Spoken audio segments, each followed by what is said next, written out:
Hello and welcome to Unparliamentary Language, a podcast that still doesn't know who you have to kill to get fired from this cabinet. Spoiler alert, it's probably Dominic Cummings. And how are you? I'm very well, thank you. How are you? Yes, I'm good. And I think we're going to plough on, as we have been doing recently, into our headlines. So let's start off first with Scotland. I think people have probably already guessed, if you've been paying attention to the news at all in the UK, you'll have guessed what topic we're going for already.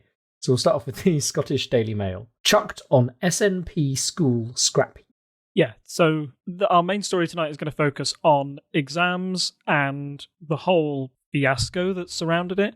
The first place this started was Scotland, and I'm going to bring this back later, but I think it's really important that this was one of the few crises that the government has faced, both in Scotland and in the UK, where Scotland had to go first. Okay? And by that I mean, if you have a look at the coronavirus response, to which the UK or the government that largely functions for England, Boris Johnson's government, their coronavirus response has been criticised as being quite slow to react and maybe opening up too soon. Scotland have been able to see what England have done at every turn and basically do the same thing, but about 2 weeks later. On exam results, this was the first time that Scotland had to go first. And the results were quite eye-opening. So essentially what happened up in Scotland is that you're faced with a big crisis during these coronavirus times. Essentially, you have lots of pupils that go to school that need both their GCSE and A-level results. A-level results are particularly important because that will decide who gets to go to university, which is obviously a massive step in any pupil's life. Without A-level results, that you can't just write off the whole year and send them out. So you've got to have some way of grading these pupils. So what Scotland did is they relied on an exam algorithm.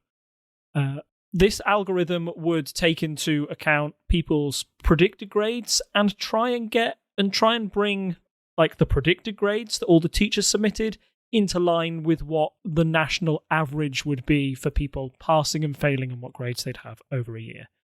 I don't know if you've done any algorithm looking at, Tom, because you're the sciencey one on this podcast, I like to think. So maybe when we get into the... I suppose, do we want to discuss it now or do we want to discuss it in the UK? Because there was a really good Twitter post that I think was more focused on how it works in the UK. We'll focus it on the UK then. But essentially the result of the algorithm that the Scottish one did was essentially it said, yay, more pupils overall have passed than on average. However, there was quite a significant amount of pupils that had their pass rates downgraded. So I think it was roughly the teachers' estimates. Here we go in this article I'm reading here. Teachers' estimates were 14 percentage points higher than last year's results. And that meant that about 124,000 results were dropped down a grade when the Scottish governing body for controlling the exam results got involved. They said, no, you've actually been given something higher than we think you predicted. We need to knock you down.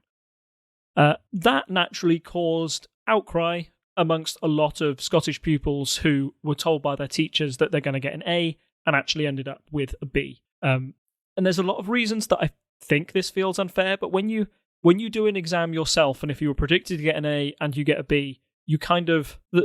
The control is all within you. You feel you had control over that exam result and you didn't quite perform to your expectation, right?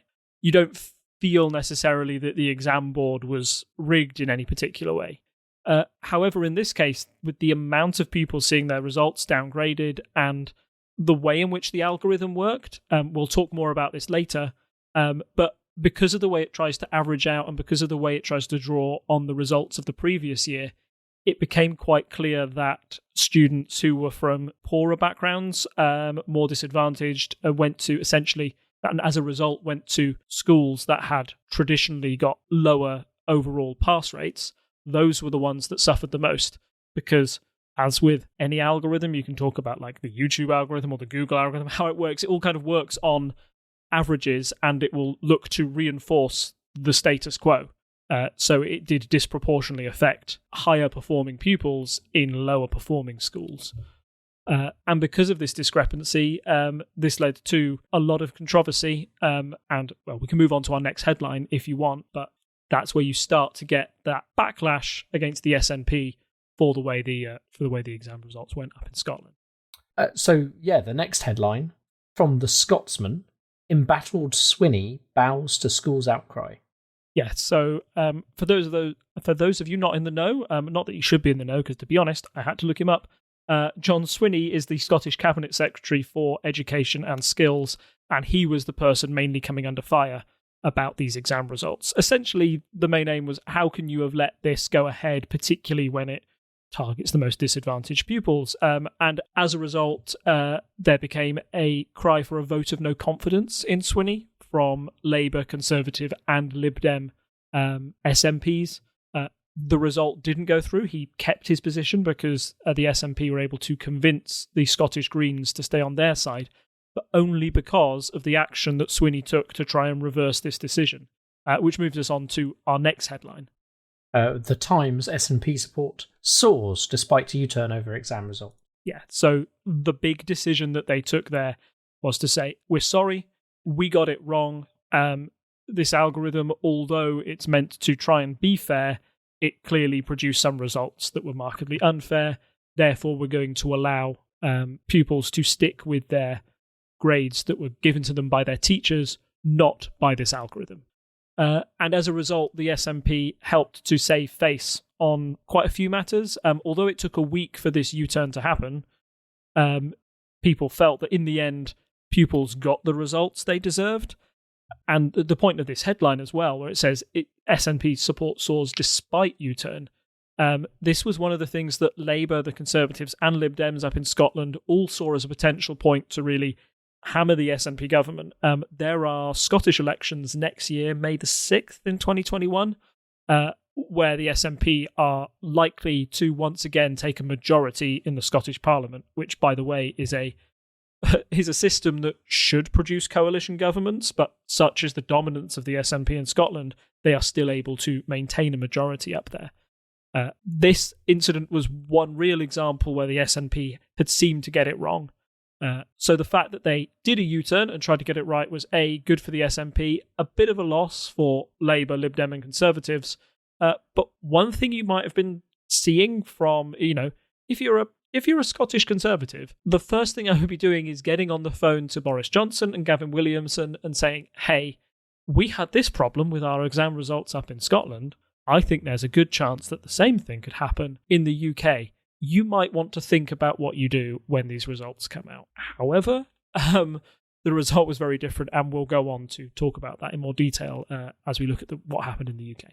The Education Secretary for the UK government said that the algorithm would deliver credible, strong results for the overwhelming majority of young people, describing it as fair and robust. So, what could go wrong?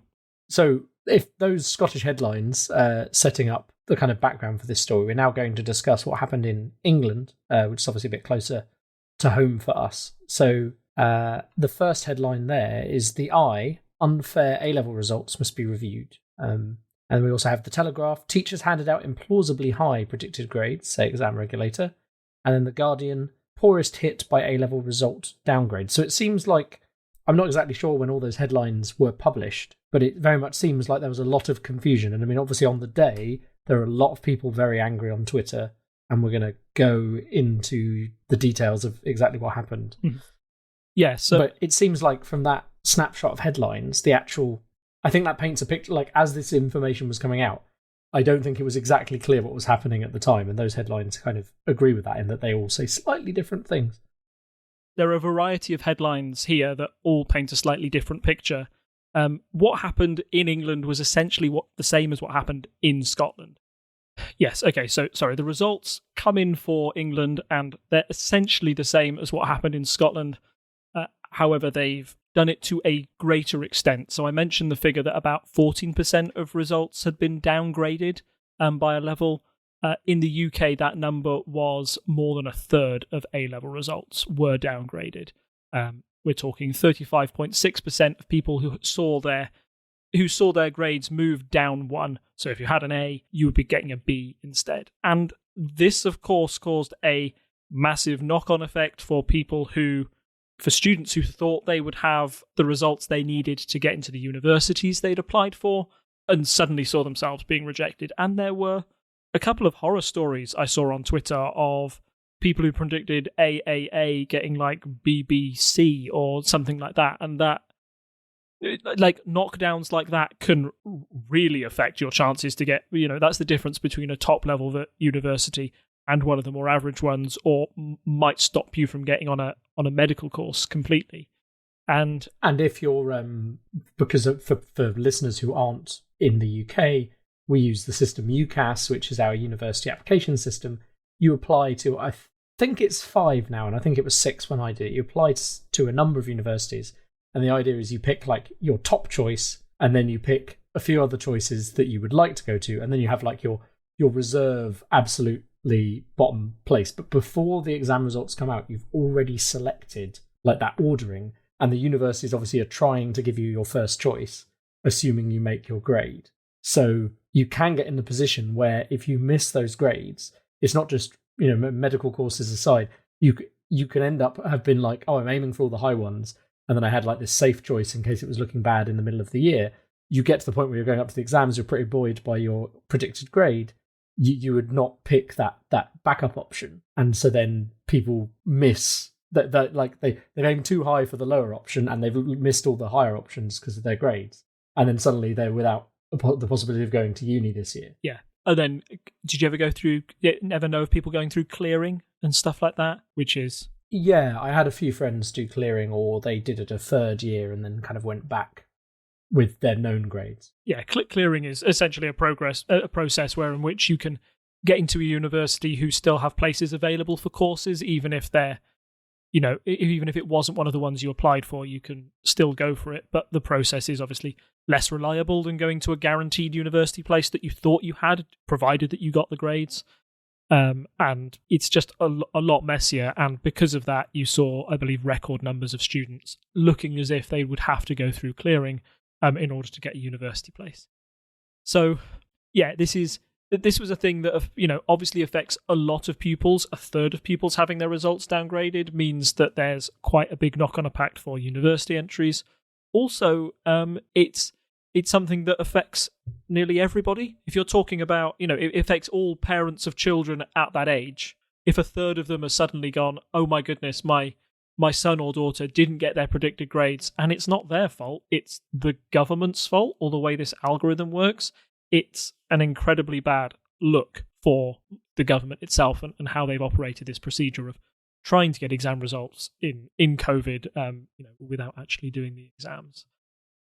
So I think maybe if we talk about how the algorithm worked and why those 2 headlines that I've picked out, both from the Telegraph and the Guardian, are kind of both telling the truth but trying to spin different. They both have their own agendas behind it, right? Because the Guardian is a more left-leaning paper and the Telegraph is one looking to defend the government a bit more. Yeah. So I think I can't immediately find the Twitter post, but it's probably better if I kind of summarize it and then I can make sure it ends up in the show notes. So there's several things at play here. So let's answer the Telegraph's claim first. The idea that teachers hand out implausibly high predicted grades. Now, I would disagree with that phrasing, but it is true that predicted grades are based on the teacher's impression of you. There is pressure on teachers to have a certain number of A's per class, for example. Like they have percentages they're trying to meet. And then the exams themselves, when you do in a normal year, the exams are graded against a scale to ensure that only the correct percentage, which has been set, of A's are awarded and so on. And obviously, because you can't infinitely split the result numbers, people can end up, as they ensure that number works, that you might get a slight inflation on the actual grade boundary. So that's how you can still get, even with a percentage and roughly the same number of pupils every year, you can still get slightly more people getting an A or something like that. As we've seen over the last few years, like grades are generally creeping up as education gets better. Like even though they're limiting those A's to a certain percentage, like more and more people kind of get caught on that grade boundary is essentially what happens. So the criticism that the Telegraph is trying to level there is the idea. So teachers in general, the pressures on teachers. One, they have to get a certain number of A's. Like they have to. It's both a certain number of A's that they're expected to get for their class, but it'll also be earlier in the year, they'll have all these students and they'll say, well, this student's an A grade student. I'm not worried about them. They're probably going to get an A with very little help. This student's a C grade student And there, actually, I think with a bit of hard work, they can get up to a B or maybe even an A, for example. And so they will have to submit those kind of things earlier on in the year to like school management, and that's kind of one of the bars by which teachers are assessed. How value added was what we always called it at my school, and they were quite open about it. Like, this is what you're on now, and this is what we expect you to get when you take your exams. So that's one pressure that's on teachers, which might make them try and suggest, like the argument here being that that there is a pressure there for them to maybe suggest a higher grade than is possible.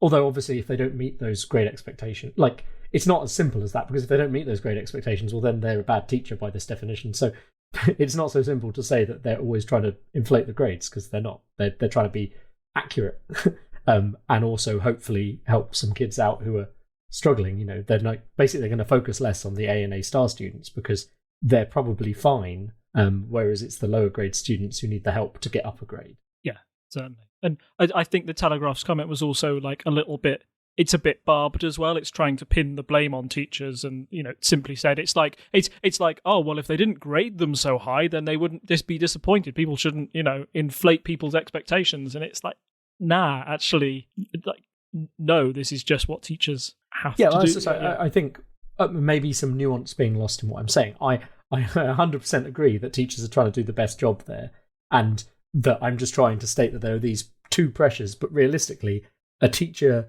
gets awarded for doing a good job where they increase. In fact, if anything, from some teachers I've spoken to, you're slightly better off predicting slightly lower, and then your results look better when the students actually put in the work and end up the grade above. Yes. Because then you've done a better... You said, I'm going to achieve this, and actually I've achieved more than this. So actually, it's kind of almost the inverse. But I definitely heard people saying on the day, oh, well, teachers know their students. Like, teachers are bad at grading their own students because they want them to do well. And I can definitely understand that there is a bit of... I'm not saying there's no truth to that statement. Teachers do want their students to do well, but I don't think it's a systemic problem to the tune of 30% of all kids. Like, I think that's the difference. Like, maybe there is a teacher out there who predicted higher because they thought the kid's going to do well. Stuff happens. You could have a relative die, and then that can affect you. That's why there are things in place with the exam boards to handle major life events, because someone who's promising could have a load of revision wiped out because one of their parents is really ill, for example. So again, any headline is going to be too simplistic. But I think possibly more interesting we can get into the algorithm itself, because I think we can mostly dismiss the Telegraph's opinion there, I think. Yeah, definitely. I just wanted to point, I wasn't having a go at you. I was pointing it out that somebody could read that, not look into it deeply, and think that teachers are giving C students A grades because lol, they'll get away with it this year, which is not the case at all. And I think you've done a very good job of describing why I don't think that is the case. The more interesting part of this story is probably the next claim from the Guardian that we've got in there, isn't it? Which is, what was that headline again? Sorry. So the Guardian said, poorest hit by A-level result downgrades. And it seems like this is, firstly, it seems like this is factually accurate. That is just true.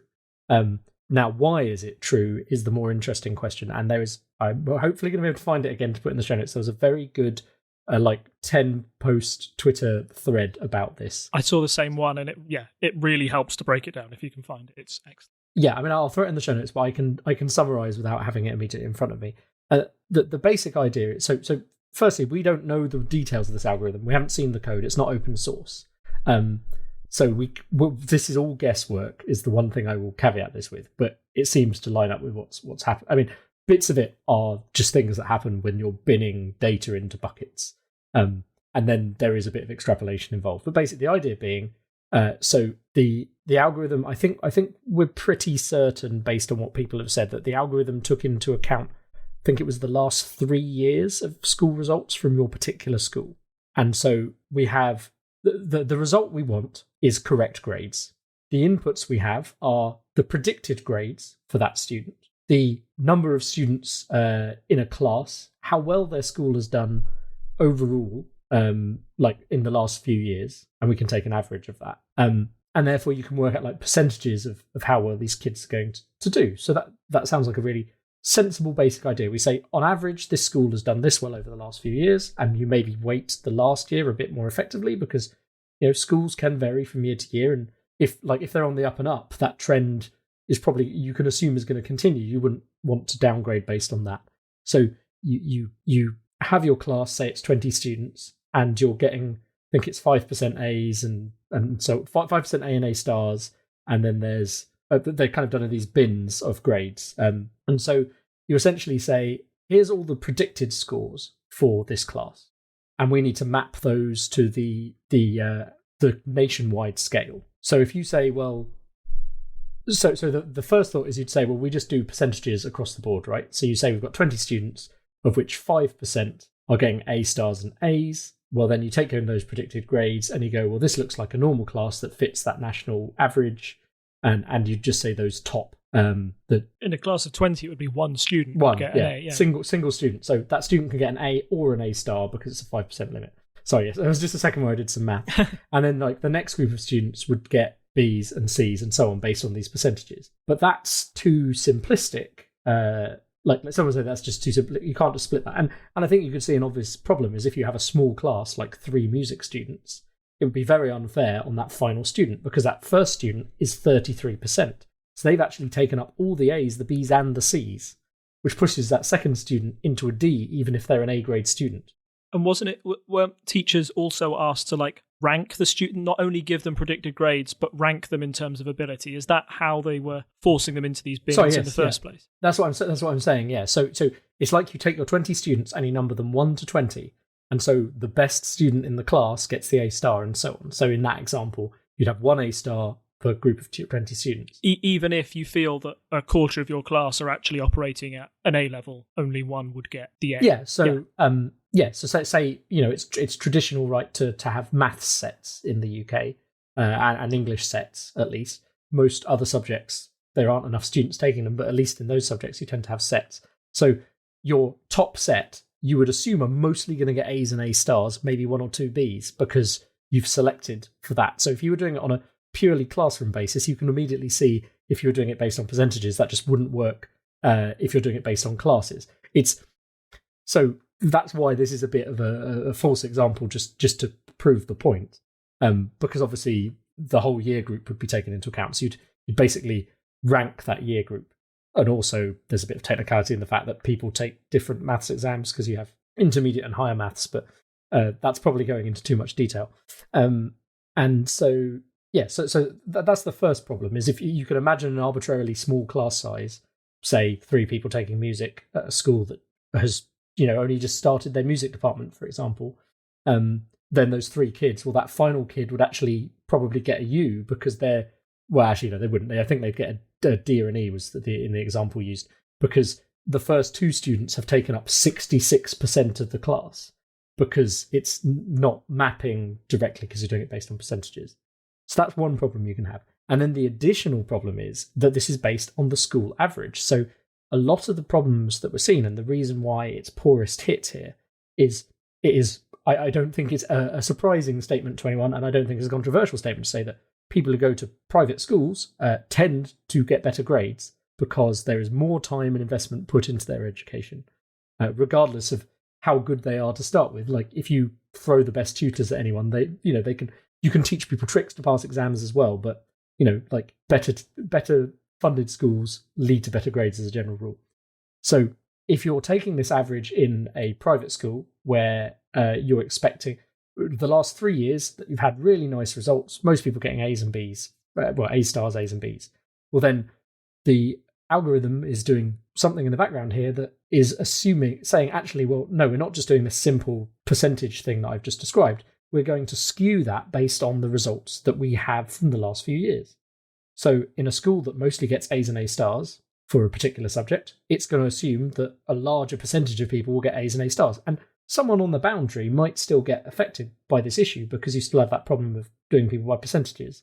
And I think it's been pointed out with several people, you will never get a perfect algorithm for this. So there's always going to be someone on those edge cases who might get caught out. But the thing is, if you're in a class of 20 where they're expecting 16 A's and A stars, for example, because it comes from a good school, well then that that student at the lower end might only get bumped down to a B or a C, as opposed to being bumped down to an E. And also, the majority of the students in that class are going to be happy because they're going to get what they expected.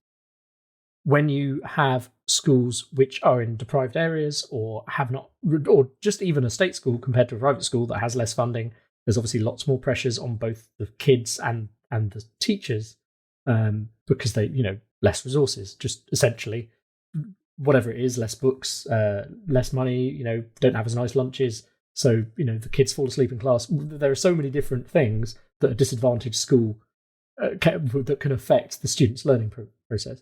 But say one of those schools is being turned around and it's on an upward trajectory. Well, averaging over the last 3 years, there might be 2 bad years and only a good year. So then your average still assumes that this group of 20 is going to get, say, 10% A's instead of the 15% that is now true because there's been some investment recently or they've got a new teaching method or whatever it is. So that's one problem. And the other problem you get that is the problem that I think has been the worst thing is it's when there's 1 or 2 exceptional kids in a year who are way above the average that their school has had in previous years and are therefore outliers, they're assuming, say, this school's only going to get B's and C's. So that kid who's an A-star kid coming from a disadvantaged background, the whole kind of idea of like, you can move up in society by being clever and smart that we're all told. Well, that kid gets graded down because, well, their predicted grade can't be right because their school's only ever got B's and C's. But that ignores that individual story. And I think that's the main point here is that the algorithm is trying to do a thing and it will be imperfect. And it's really these kind of edge cases. It's these kids who are like, well, no one in my family ever went to university. I'm the first kid who's going to go to Oxford. I'm the first kid who's going to go do a medical degree from my family because I've been, I've done really well on my GCSEs, I'm doing really well on my A-levels. And then the algorithm just didn't take into account those factors and downgraded them like 2 or 3. And especially as we're talking for things like medicine, if you're on A star A B for your medicine entry and then you get downgraded to like B, C, D, that's going to seriously affect your chances, if not stop you getting into medical school entirely, which is one of the problems we said. And I think we're going to discuss more about the medical school stuff later.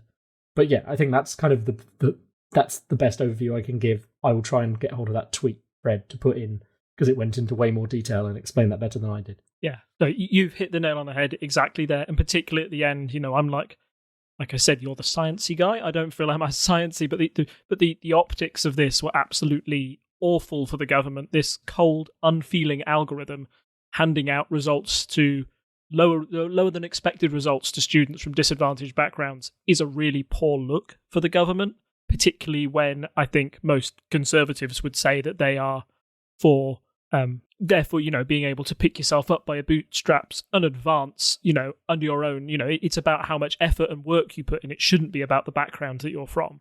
The Conservatives would advocate for a meritocracy. The fact that this algorithm was working against it clearly upset people. And what happened next is that you get this big outcry, particularly from pupils, but from parents as well, stating that the results they've been given were fundamentally unfair. So I think that leads us into our next headlines. So we had the Metro, pupils force exams U-turn. And then we had the Mirror, this is no way to run a country. Yeah, so those headlines in particular, so the Metro, pupils force exams U-turn, that word U-turn, we've been talking about it for a couple of episodes now on the amount that the government has had to do. This was another in a long line of U-turns that Boris Johnson has been forced to put in place when government policy has clearly been wrong or led to a result that they either didn't intend or didn't think about. And I think it's that sort of anger that's led to the Mirror's headline of this is no way to run a country, because it appears at the moment on issues of competence, the UK government, the government led by Boris Johnson, is, failing at a lot of things. I can't remember if it was last episode we mentioned this, but, the UK has been proved to have not only the largest level of excess deaths in the European Union, thanks to COVID, but it also has one of the worst economic fallouts, which suggests that we got the worst of both worlds. Having this sort of exam thing on top makes everybody look incredibly incompetent. There's no friendly way to put it, unfortunately. And there was a growing frustration amongst not only Labour voters who you'd expect to be unhappy at the government, but also Conservative voters thinking, oh, somebody really should, what is happening in Boris Johnson's cabinet, what's happening in the upper echelons of government that's leading to so many errors. And I think this is where we get onto the other big issue that this whole exams fiasco has caused. I mean, one, I'm glad that the exam results did force a U-turn and that pupils got the results that they deserved. This has had a couple of knock-on effects, I think, but mainly in the case of, if 1/3 of results were downgraded and now they've all been put up again, universities are struggling to fit all of the pupils into the places that they said that they could go into, because usually the universities plan for at least some pupils not to reach those grades. And I know you said you were going to mention medical students. What was your point there, Tom? Sorry, I don't think I picked up on research. Unlike with other subjects where it's entirely up to the universities, and again, talking about incentives, there is an incentive for universities to take on more students because then they get more money. And I know this, like when I went to university, my year, there was a bumper year at my university, and actually a lot of students had to go and live in accommodation that was rented from another university because they couldn't fit everyone in to their first choice of accommodation because they were oversubscribed that year. And now they've built more accommodation on campus, but like they had to have that year or two where students were coming in and they didn't actually have anywhere to house them in order to like pay for the building that would later house more students. There's definitely some perverse incentives going on in academia based on like getting students in. And I know obviously like this year is already going to be interesting because I think they were saying they were expecting about 80% of home students to come this year and not defer by a year, given the current situation. And I think it might be even more, something like 50% for international students, just because, I mean, if you really wanted to go to university, I think you go, oh, well, I'm going to quarantine for 2 weeks. Fine, I'll turn up 2 weeks early. Like, there'll be some kind of way of doing it. If you're an international student and your parents can afford the fees, you can likely afford to stay in a hotel for 2 weeks so that you can do your university. But there's definitely, some reticence to come, especially, as you say, the UK has been dropping the ball quite a bit on COVID, so you could see why people would not want to visit. But the specific thing with medical students is that there is a cap on the number of people who can take a medical degree. And I believe Gavin Williamson, who we're going to get to in a moment, has had to say, I'm raising the cap this year to because of this. So essentially, loads of people weren't going to get in. They then, as you say, undid that, which now means more people are actually qualifying for medical school, and all the medical schools were like, we can't take half of you, sorry. And then that's now been fixed. But as you say, it's constantly been kind of going back on various things.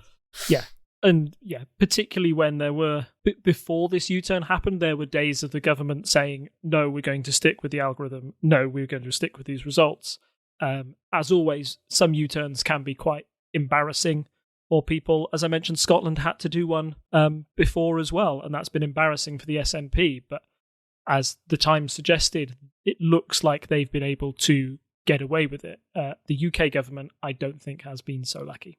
So I mentioned Gavin Williamson. Do we want to talk about him more in depth? I think we have, from the Mail, we have the headline, "The Man Who Won't Take the Blame." And I shared earlier with you a Room Next Door from Michael Spicer where he's taking the mick out of his performance on Sky News. And then the Times, Williamson was warned about risk of exams fiasco, because I think one of the big things the government claimed was that, well, we kind of found out at the weekend, like it was only when Scotland had its issues that we were suddenly trying to backpedal, but actually they were warned in June, I think it was, by Ofqual. Yeah, they were warned. Yeah, they were warned months before that this might be an issue, or they might see the sort of results that would lead to poorer pupils being disadvantaged, for example. And to see that in June and nod your head and go, yeah, that's probably fine, carry on, is certainly a very bad look for the government. Also, equally, like I said, as you mentioned, the fact that Scotland had gone through exactly the same thing, and the government had a whole week to see the reaction of Scottish parents, the enforced U-turn and what they had to do. The fact that they thought that they could just keep their head down and get away with the same thing and not have to backtrack was astounding to me.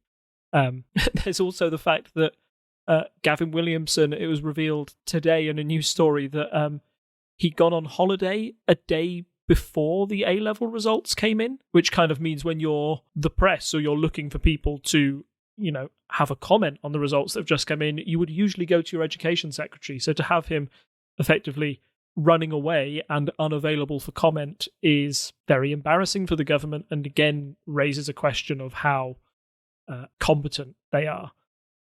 So yeah, it's been another fiasco for the government where I think where there appears to be a very clear chain where the minister involved knew of the potential impact, they had the chance to act in a different way and chose inaction or chose the wrong decision. We've been talking about this with the government's response to COVID, which has also affected people's, I think, interpretation of how competent the government has been.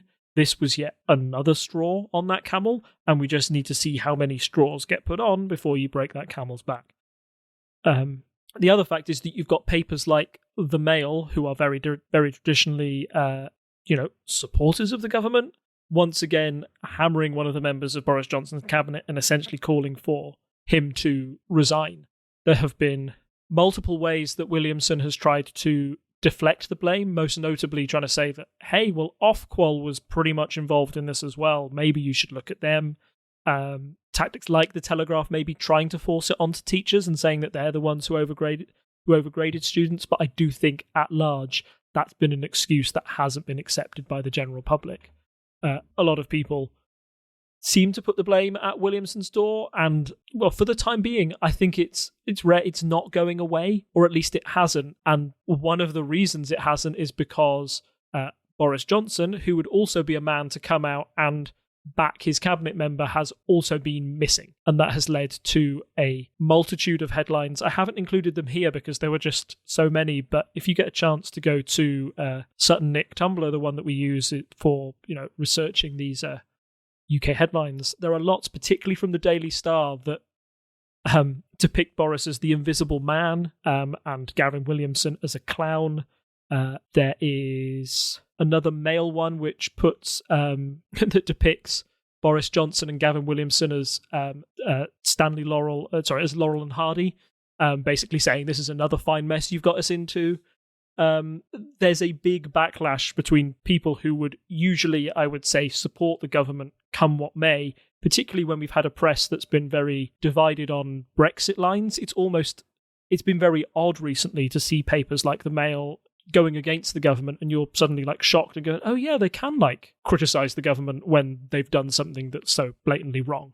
Before we move on from Gavin Williamson to maybe discuss a bit more the Conservatives in general, you posted some YouGov polls. So obviously these are individual polls, limited polls, but still it's kind of does give us a bit of a barometer of what people think. So do you think the UK government have handled the situation regarding people's exam results well or badly? And that's an overwhelming 75% say they handled it badly, with 19% don't know. So, I mean, it seems like 19% of people aren't really paying attention to the news or feel uninformed on this particular issue.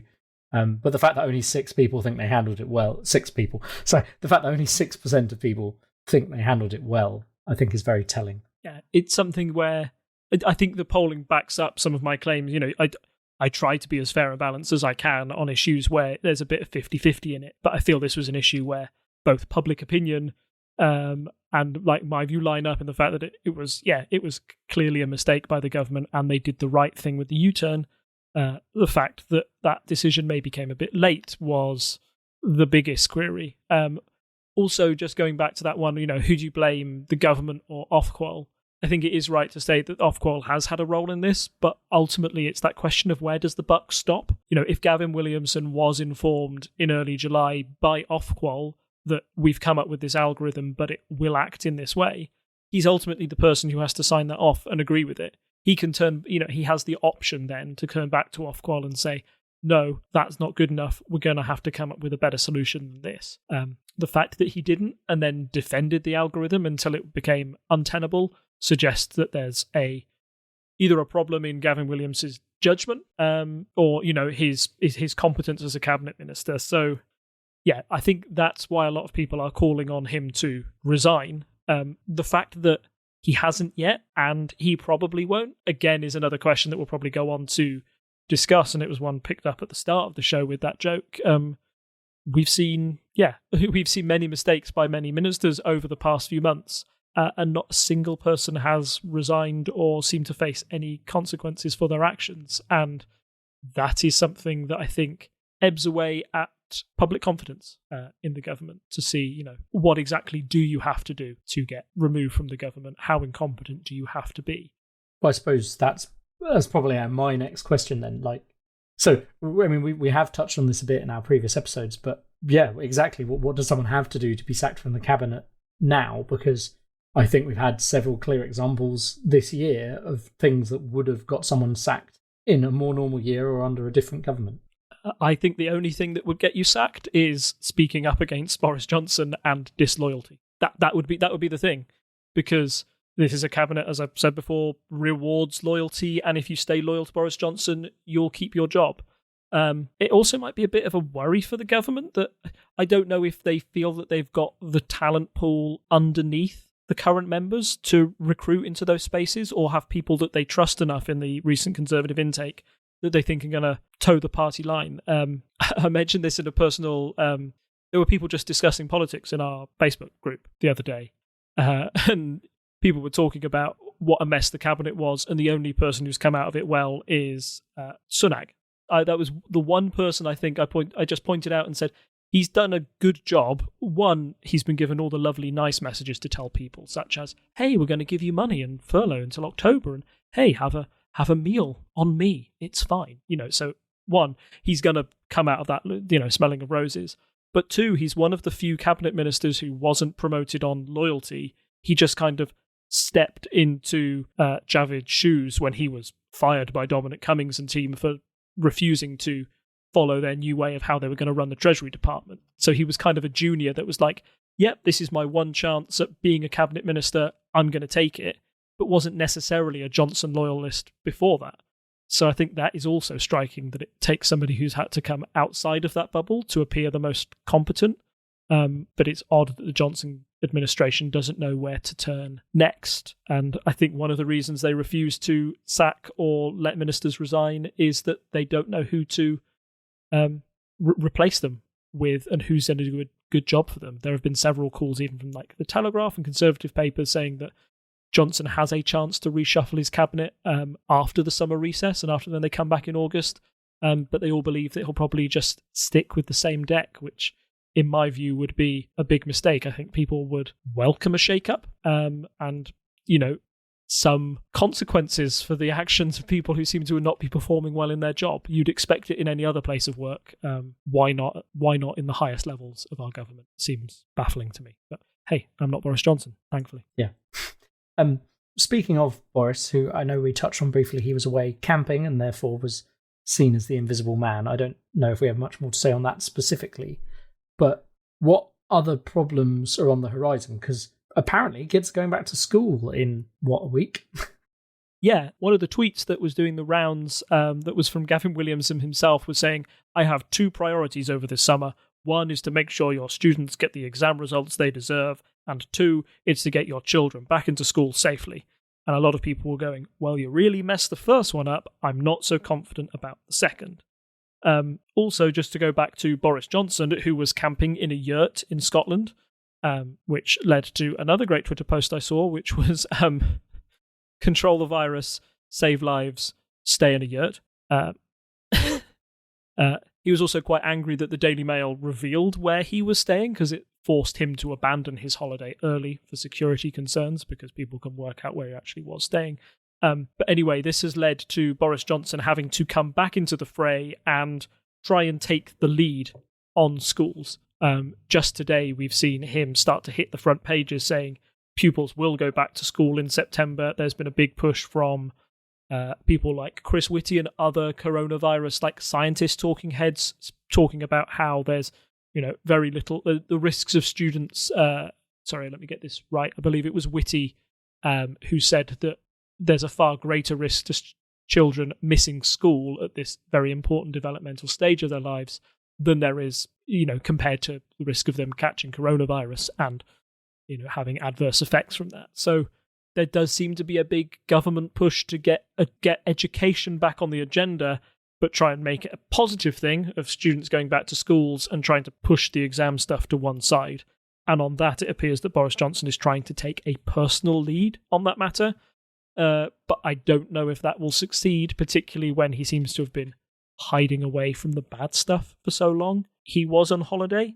Everybody deserves a holiday. I saw a lot of people saying, well, sorry, not a lot of people. I saw people on Twitter, particularly Robert Colville, who used to write for The Telegraph. I believe he writes freelance at the moment. But one of his points was that if you're Boris Johnson and you've just had to deal with a big COVID outbreak, go into intensive care with the disease and also have the birth of your first child, you probably deserve a holiday. And that's right, everybody deserves a holiday at some point.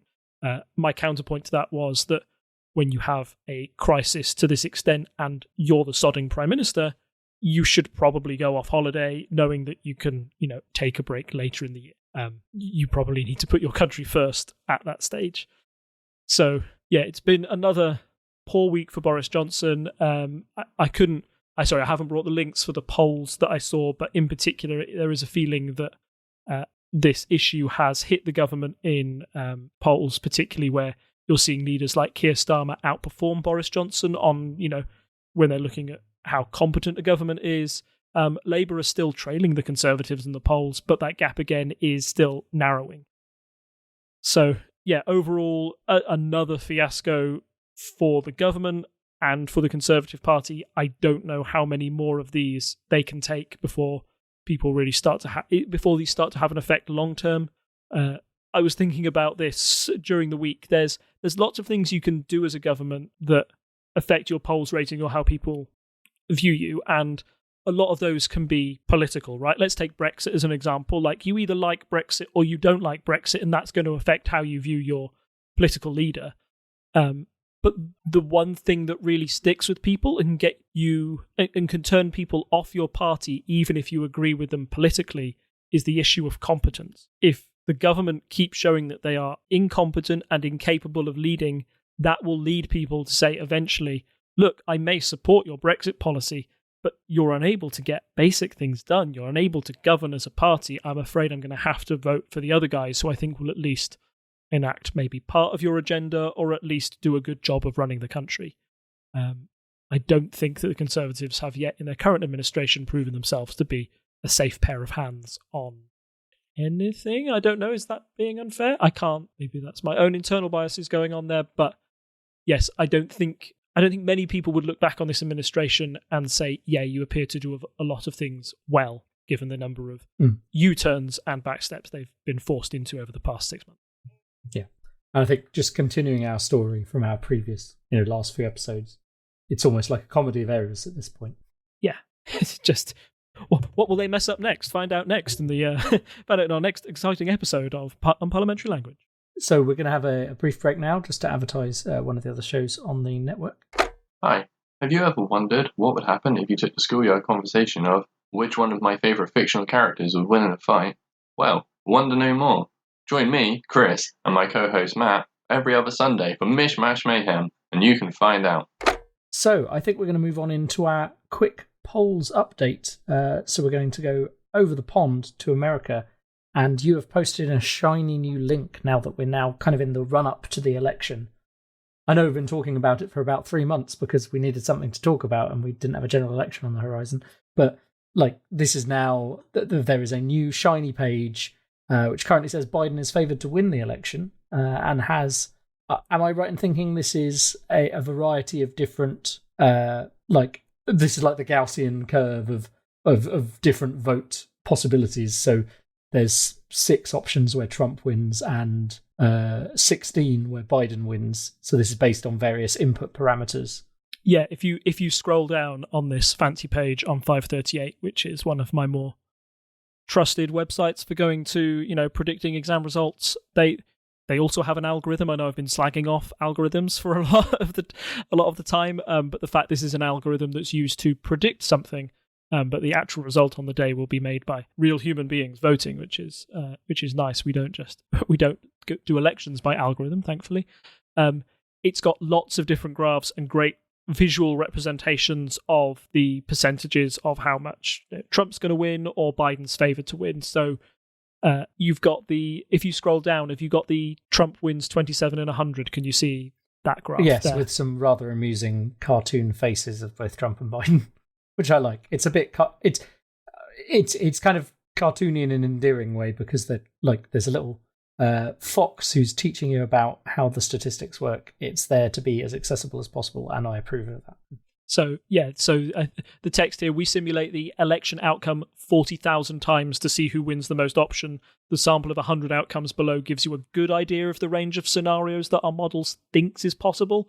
So you've got everything from Trump winning with 384 electoral votes to Biden's 154, or in a super Biden scenario, Biden wins by 513 and Trump picks up only 25 results. That's like really unlikely to happen, and there's a lot of things along the curve. And as our friendly fox says there by the side, don't count the underdog out. Upset wins are surprising, but not impossible. Just like that cartoon you sent me the other day, Tom, where it was the difference between election predictions and sports predictions. Yeah. Do you remember? Where it's like, what was it? No, it was something along the lines of like, if somebody says, "Oh, we're the favoured to go into the sports match," and the favoured team loses, you shrug your shoulders and go, "Oh, well, that's unlucky. Maybe next time." But if somebody tells you there's a 51% chance of Biden winning and he doesn't win, Trump wins, people will be furious at that outcome. How did the algorithm get this wrong? How could you betray me like this?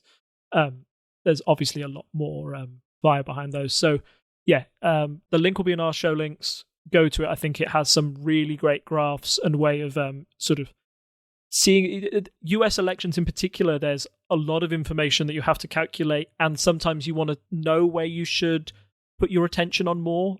If you scroll like sort of down to the bottom, the winding path to victory graph, the snake diagram, shows you a visual representation of all the states in America, where the tipping point is to get 270 electoral votes, and ranks those from the places that are most likely to vote Democrat to those most likely to vote Republican based on the current polls. So you can see what the tipping point states are and what the crucial ones are. So from this election map, I can see that Florida at the moment is one that if Biden was to win, not only would it get him a huge chunk of electoral votes, it's also one of those ones that is the tipping point state, which means if he wins it, then that's going to be hugely significant on the night. And particularly because Florida is on the East Coast, that's an earlier result, fingers crossed, 2000 election, excluding that because that was obviously incredibly close between Gore and Bush, and that caused a very late count, a very late result on that time. But yeah, that's you can see which states to look out for on the night and to see which way the wind is blowing. In 2016, of course, 538 predicted Hillary would win, but their win predictor very quickly went towards Trump when those early states where they said this is kind of a toss-up, when Trump was winning certain states that they'd thought would go Democrat, then suddenly you can see the winds changing. They go, oh, blimey, if we see this result repeated across the country, then we can expect a Trump win by this much in the Electoral College, and that's what's happened. So, yeah, I just really wanted to point out that part of the 538 website and for something to, observe in the coming days, because newsflash, I know this won't be true of the time that this podcast is published, but as of the 24th of August, there are exactly 71 days until election happens in the US. So 2 and a bit months. That seems insanely close now. That is much closer than it was in my head, even though I think my problem is I always think it's end of November, because once the elections happen and everything has gone through, it takes so long for the actual president to get into office. It's like, it's quite different to how we do it here, where it's just like next day, new prime minister, there he is, number 10, So, yeah, it is kind of surprising to me it's so close, because it's earlier in November than I remember. That's because they have Thanksgiving and things in the way. The other thing I'd just like to draw attention to on that thing you shared is at the bottom, very bottom, they have states with the closest races, and then obviously you can also switch that to states close to the tipping point. And at the very top, there's a national overview, but you can go into, say, New Mexico, and then it shows you what they expect is going to happen. So they're saying New Mexico is a state to watch, but it's down as 91 in 100 chance of Biden at the moment. And then it links to the actual polls influencing their forecast as well. So there's so much information in there for you to dig into. But yeah, I think go and have a play with that page. I don't think we're going to summarize much more, but at the moment it looks good for Biden. But as you say, 2 months, I mean, a week is a long time in politics. 2 months, something could happen. There's a lot to go, and probably like in the next few episodes, we've had the Democratic National Congress, the Republican National Congress is going on now. Those tend to be traditionally they're big focus points for people in America to suddenly go, oh yeah, there's an election happening. This is real now. It's the first time where the candidates are like officially nominated for their names to go on the ballot. I know they've had loads of primaries, and we've known for a long time now who's going to actually be on the ballot. But the fact that that's like the official starting gun, this is the time where we will see campaign ads go more. I know Trump's done a huge push on YouTube in the US. We'll talk more about Trump's strategy in a later episode, but that's been quite interesting to watch. And yeah, debates. We'll have actual presidential debates to talk about, that's going to be an episode in itself. I'm sorry, I need to get out of my... make it known how much I love the drama of a presidential debate and the significance they can have or have had in previous elections.